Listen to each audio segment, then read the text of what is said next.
এই যে আমি এখানে রান্না করব ভুনা খিচুড়ি।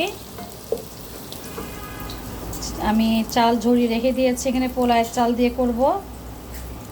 আর এখানে এই যে মাথাটা রান্না হচ্ছে, গরুর মাথা একদম রান্না হয়ে গিয়েছে, একদম ঝাল ঝাল করে করেছি।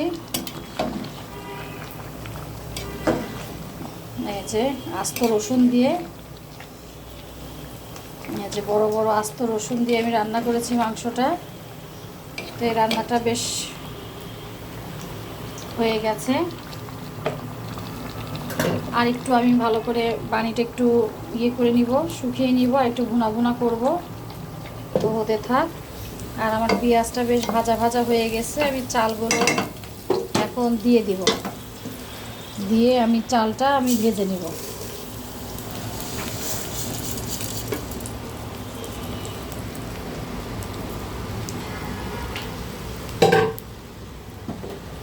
আমি চালটা ভালো করে ভেজে নিয়ে তারপরে, আর এই যে এখানে হলো পানি দিয়েছি, পানি ঢেলে দিব। তো আজকে দুপুরবেলা এই আয়োজন ছিল। আপনারা কে কী রান্না করছেন জানাবেন। আজকে শুক্রবারে সবাই একটু ভালো মন্দ রান্না করে, আল্লাহ চাইলে চেষ্টা করে সবাই, যার যেরকম আল্লাহ পাক তৌফিক দান করছে, তো সেভাবেই মানুষ শুক্রবারে রান্না করে। তো আমি চালটা ভালো করে ভুনে নিব, নিয়ে আমি রান্না করে ফেলবো। তো আজকে এই পোলাওয়ের চাল দিয়ে খিচুড়ি রান্না করে মুগের ডাল দিয়ে কিন্তু অনেক মজা হয়, খিচুড়িটা অনেক ঝরঝরা হবে। আর যে মাংস তো হচ্ছে, মাংসের কালারটা কিন্তু খুব সুন্দর হয়েছে এবং টেস্টও অনেক মজা হয়েছে।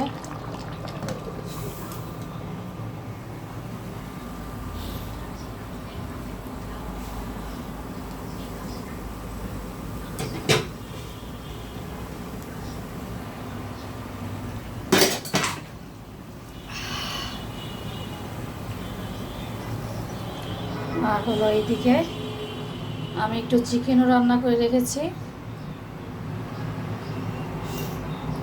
মুরগিও রান্না করে রেখেছি, যে যেটা পছন্দ করে খাবে।